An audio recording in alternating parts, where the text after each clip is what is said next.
I'm having one of those days. It's the Lily Factor! Ding!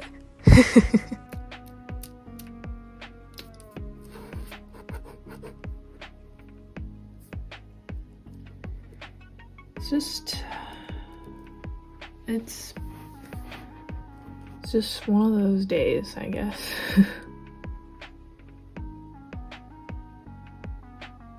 It's just weird how it happens. Just for me lately, I start off alright, and then it's like this heaviness just kind of comes over me.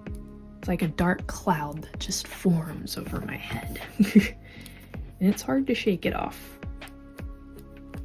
It's hard. I find the only thing I can really bring myself to do when that happens is to just doodle something in my sketchbook. That way it's easier to combat the mental warfare of do something. You can't just sit there and do nothing. Be productive. Sometimes it's not easy just getting out of bed. So I draw. That's what I do. That's how I fight it. Starting off this year, I was like, yeah, this is happening. Things are gonna be cool, and then the storm came. Kind of came like around a few days after the second episode of the Doodle session was uploaded. And I don't have an explanation for it because at the time, like, nothing in my life had changed to warrant this storm cloud that just kind of appeared. But it did. And it made it really hard for me to do my job as well as everything else. I've been having lots of ups and downs. Like yesterday, I had a really good day. Sometimes when you have a good day and then you have one of those days the next day, then it's really hard to go from having a good day to a not so good day, because then you're just like, what am I doing wrong? It feels weird trying to talk about this on tape. I don't know if I'll make this public or not. See? But like, I just want to talk though. You know? And why should I be silent? I may not take this drawing very far. It's just kind of what it is at the moment. Looking for like bell bottoms. That'll be enough of that one. You know this moment you have where you're staring at a blank page and you're like... This is why artists just start with a circle. To just ignore that feeling you get when you're just staring at a blank page and you're like, what do I do? I gave her a lot of hair on the top of her head. We'll just leave it at the head, because I don't like this enough to draw a body. Hey, maybe let's get some of my paint markers. Move out of the way, you two. They don't usually sit over there, but I was using her for drawing reference and I was planning on using him for drawing reference, but I didn't end up doing that. And then they've just sat in that spot ever since. Oh, wait. Let's not do paint markers, let's do these. I've been really enjoying coloring with water-based markers in the sketchbook lately. Because they're nice. I don't know what it is about this sketchbook paper, but it just takes this type of ink so well. I mean, look at this. This is a Crayola marker. Where's the streaking? Medium deep rose. I'm not gonna swatch it, so let's hope it actually looks good. It looks good enough, I guess. Key to getting more color laid down is when you really have to angle this type of marker to the side, since they got that big fat angle. Because if you just color it by the tip, you don't get as much ink out as fast, and that can also result in the streaking issue. Now, of course, you don't get as much control, as you can see, because I just got a lot more colors outside the designated line there, but it's one of those days, so I don't really care. And then by the power of layering, we can make this look fun. Let's do a Posca since I have it conveniently situated in front of me. I'll just go for whatever's easiest.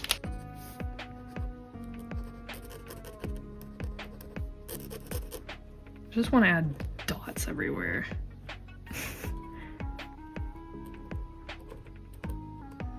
And then make them smaller as they exit the character, just to make it look interesting.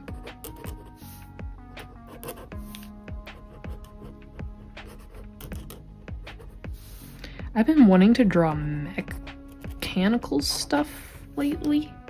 I've been trying to kind of wrap my head around that.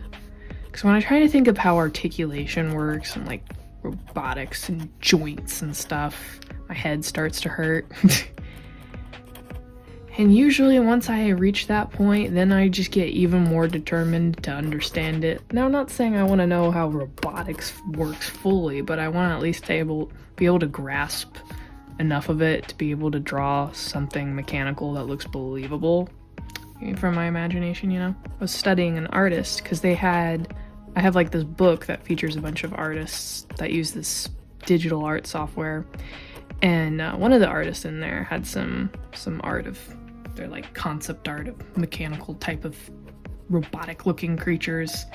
And I found it really interesting because while it looked like machinery, it also felt very not robotic, like alive. So I kind of did a study of that, and then I took like a found object in my room and I was like, I'm gonna try and turn it into a robot using what I learned from studying this artist. And then I came up with like a really interesting idea of like robotic type of creatures. I like the idea so much that while I want to share it, I also don't, because I think it's a really great idea, but I have no idea what I could use it for. Because I can't even use it for my shows. None of my shows require machinery like that, you know? No robots in any of my shows, per se. I mean, at least for now. Not even in the science fiction one, no. They don't use robots there. Gives away one genre, one of the genres, one of my shows, one of my many, many ideas. Does not involve robots. I guess too, because it's so relevant now, you know? It's like not exciting anymore. The whole concept of robots and machines and stuff. There was a time that it was like imaginative because we weren't quite there yet. But now we've reached a point where we are. So then it's just kind of a bummer at this point. Where it's like, dystopian world where robots are taking human jobs. Wait a second. Alright, this turned out to be kind of fun. Now look at that and tell me, would you look at this drawing and think I used Crayola markers to color it in? What's next? What shall we do? Because I'm talking about wanting to draw mechs. So shall I try some of that? Let's take a found figure. Let's make it happen. I had him doing the splits. It was hard to display everything on one shelf, you know? So I was like, if I make him do the splits, then he's lower and you can see everything. Alright, but we'll try drawing this goober. My sister saw this figure for the first time, I think it was last year. When she saw it, she was like, is that a figure from Alien? I was like, no! I haven't even watched that. But I can't blame her, because it does at first glance, if you're just looking at like the forehead region. I hope the person who designed this this droid didn't have that problem though, where it's like the bummer of every artist where you're drawing a character and you're like, all right, this is looking pretty cool. And then someone walks in and they're like, you know, it kind of looks like insert franchise here. And then you have that moment of realization where you're like, oh, it does. It's always a bummer when it's a franchise you don't even watch or like. And you're like, how did that happen? I wasn't even trying to do that. Oh, another thing that's helpful with drawing mech type characters is it kind of helps you understand like how to draw different shapes in different perspectives too, which can then be helpful and applicable if you're wanting to draw backgrounds and stuff, just to kind of have an understanding of that. It's really helpful. It's gotten to a point where I kind of don't enjoy having like picture references anymore. Like I actually really enjoy having like a tangible reference in my hand of something to see it. I just think it's way more fun. Sometimes when I draw things to study other designs, it can even be stuff that I don't think looks like very cool or whatever, but once you start to kind of draw it, you just have like a new appreciation for it where you're like, this looks so interesting. Now that I'm drawing it, I just have this greater appreciation for the design. I'm actually having that moment right now with this thing. I think it's not really supposed to like have a full pop out at the screen kind of vibe because it's just one of those like background character opponent type of things. But I feel like this design would stand out a lot more if it had like a more vibrant color scheme, because there are a lot of interesting aspects to it. But, you know, the colors are very dull in comparison to our typical neon bright Sonic characters. You kind of just miss out on paying attention to it as much as in comparison to other characters because of that. But now that I'm drawing it, like I'm starting to notice so many details and stuff that I really appreciate. What's funny is what's showing on camera is probably a different angle than what I'm looking at the figure with. So it's like what I'm drawing is definitely not gonna look the same. And I also, because I'm just referencing, I've already done things differently, like how I'm developing this beautiful tangent where the hand and feet are overlapping with each other. I just love that. I love it. It's so beautiful. Beautiful tangent. Alright, I'm gonna have to call it quits holding this thing now. It's starting to hurt. But we got the gist of it. What if we just yeah, let's just bend this foot backwards. No one will ever know. What do they call him in the show? What are they? Is it the void or? It's not null space, right? Because that was used in a different part of the franchise. Man, you wouldn't know I watched this show. Because I think part of its name has to do with the space it came from in the show. So we did a little bot practice. Thank you, robot. Now you can, oh, it's the Grim! That's what it's called. Okay, so I think you're just I'm just gonna call you Grim Robot. You can go back to doing the splits, sitting contently on your shelf. Look, you're doing victory arms. You're like, yeah, I can do the splits. I work for Cirque du Soleil. Hey, let's sticker this. For a long time in my life, people have given me stickers, and for some reason I never got rid of them, even though I never used stickers. Until this year, I started to figure out it's kind of fun to like put stickers in my sketchbooks. And tape. Let's do Metal Sonic. Who, no offense, prime bot thing there, but I like Metal Sonic's design better because he's got the vibrant colors. But I also use washi tape to give my sketchbooks a little pop of something rather. But I have them all stuffed back there, so I don't know which one I want. Enjoy this view of my armpit. I assume that's what's showing on camera. I'm not looking at the moment. Alright, out of the way. I'm thinking you, maybe. I'll show you what I'm rambling about though. I've been using stickers and tape sometimes to make sketchbook spreads more interesting, so when you just kind of have some like white space, you just slap them on there. Just make it fun for myself. Sometimes I'll do the tape first and then do the drawings around it. This is not one of those examples of that. I added the tape later on. But I think it just gives an extra pop. Sometimes it's fun, you know? And then sometimes it's not visually aesthetic at all. You know, sometimes I just slap it in there because I can. I think I'm gonna vote for this tape. Let's do it kind of like an angle here. I'll just differentiate it. So if you have washi tape and stickers, here's an idea of what you can do with it. But yeah, I don't want to commit to coloring it, and I don't want to give it the actual color scheme that it originally has either. I just want to give it some bool, you know? If you're wondering why I said bool, I explained that in a prior video, so go watch the last episode of the Doodle session. Actually, it's not in that episode. That was false advertising. I'm sorry. That was just plain misleading. I wonder if there's a way we can make this look more interesting. Because right now, the colors ain't cutting it for me. I thought it would be just nice if I did like monochromatic blue, but it's not gelling with me at the moment. And what else makes Metal Sonic's design pop more than this character's design? Because Metal Sonic looks far more menacing. I mean, he's got the black and red eye thing going. That's always gonna look way more intimidating. Because once this dries a little bit, I'm gonna go over it with some think they're called felt tip markers. I saw an art video where an artist was using felt tip markers. I was like, I love those colors, and I know those nibs because I've used felt tip markers. Forgive me if I'm calling them the wrong thing. Like I said, one of those days. But anyway, so I saw the artist using it, and I was like, I think I have some. Did some digging and I found them. And then I put them in my little cup of markers. And now, because if it's sitting at my desk, I will use it. I feel like somehow I made it look sweeter than the original design. Oh, because I gave it more diamond-shaped eyes. I'm looking at the figure again, and it has more like rounded eyes. So they look more like this. There we go. Alright, I've gone and lined it. Oh, I don't know what I want to draw. Got this yesterday. I saw this at Five Below. I just shouted in the store, "Bolts!" That was my childhood movie, okay? If it's gonna sit on my desk, you know what that means. I'm gonna want to draw it.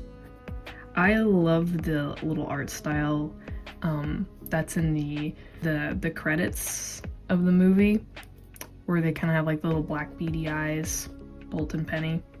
So every now and then I'll do a little study of that art style because I like it. I think it's cute. So I'm gonna try and do that style. I'm not gonna go with this. I think it's the Funko brand that made this. I'm not gonna do their art style. I'm gonna try the movie credit art style. I made his ears too pointed and it looks like cat ears. Dog ears a little different. Now I'm making him look like a fox. I'm very used to drawing fox ears, so that doesn't surprise me at all. Get his collar. No one in that Five Below would be able to forget his name after I shouted it. Oh man, I love Bolt. I don't care who knows it.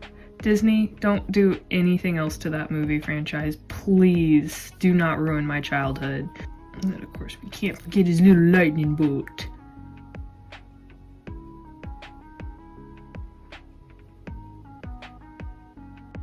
Totally botched these legs. I'm gonna set the figure down so I can really fix this.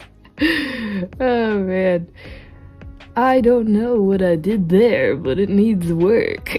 They actually had the art style that I'm talking about on the packaging though. Let me get it. Yeah, it's this art style. Obviously I'm doing a hybrid here because I'm going from memory, so it's not gonna be like the same thing.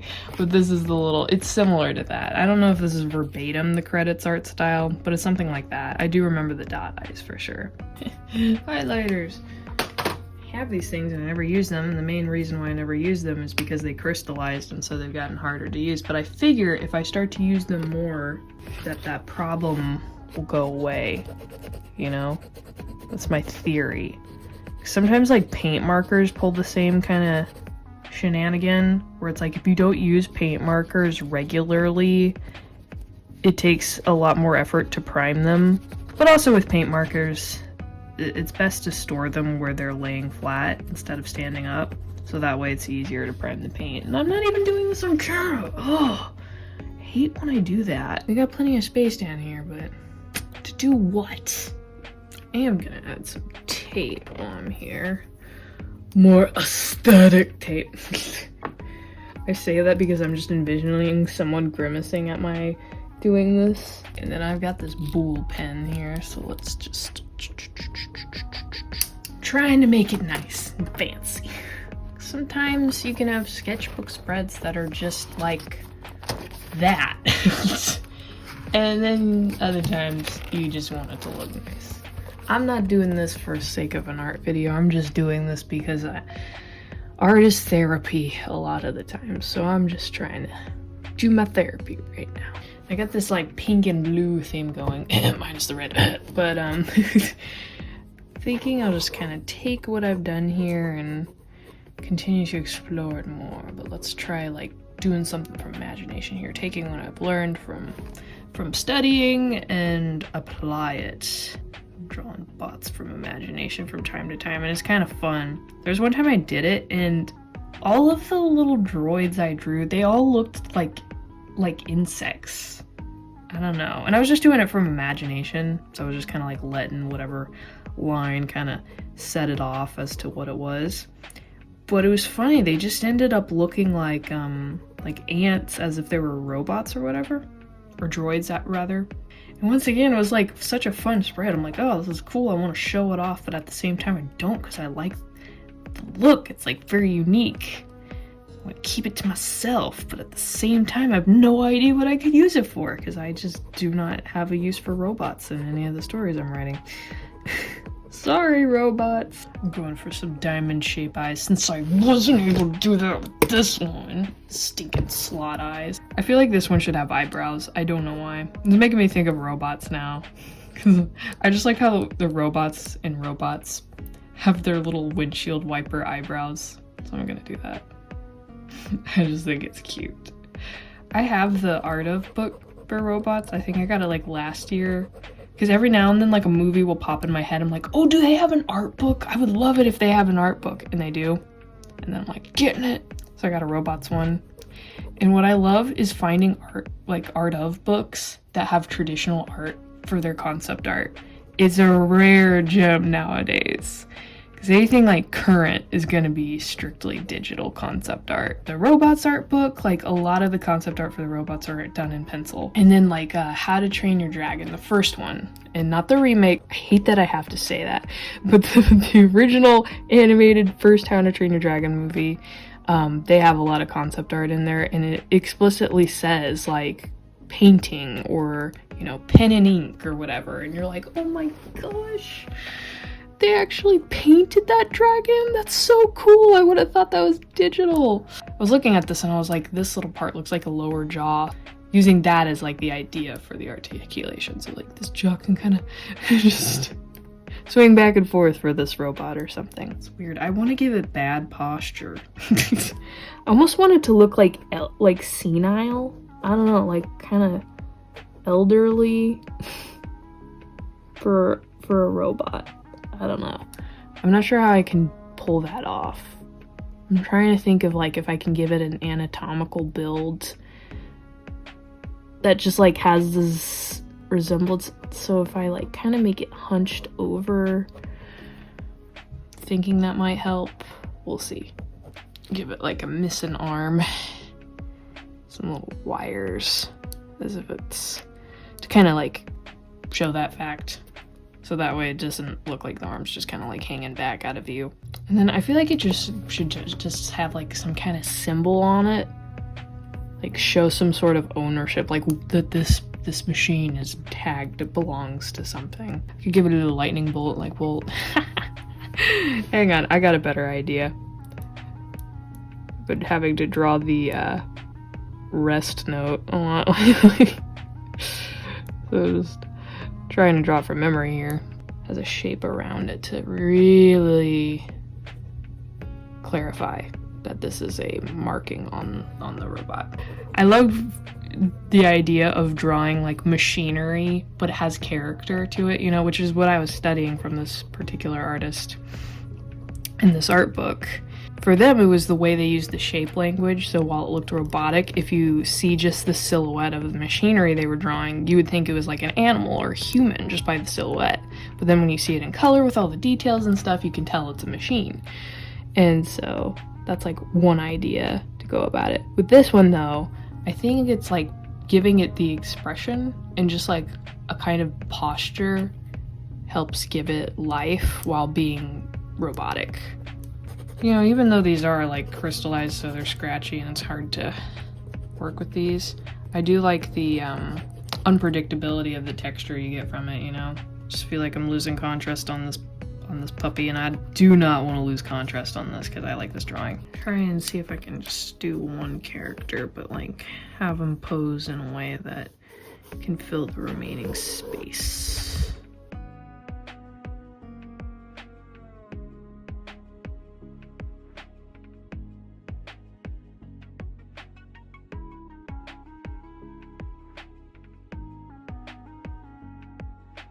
This is like such an awkward pose.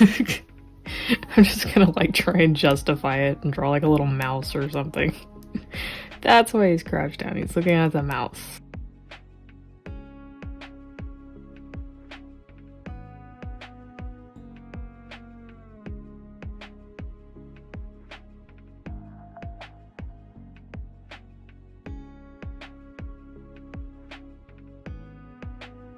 this is the spread for today. Thanks for coming along it. I just find I need art, you know, in my life. But yeah, I thought it might help if I could just chat and draw and film a little bit of it. Thanks for coming along it. May God bless you in your life and your art. Bye.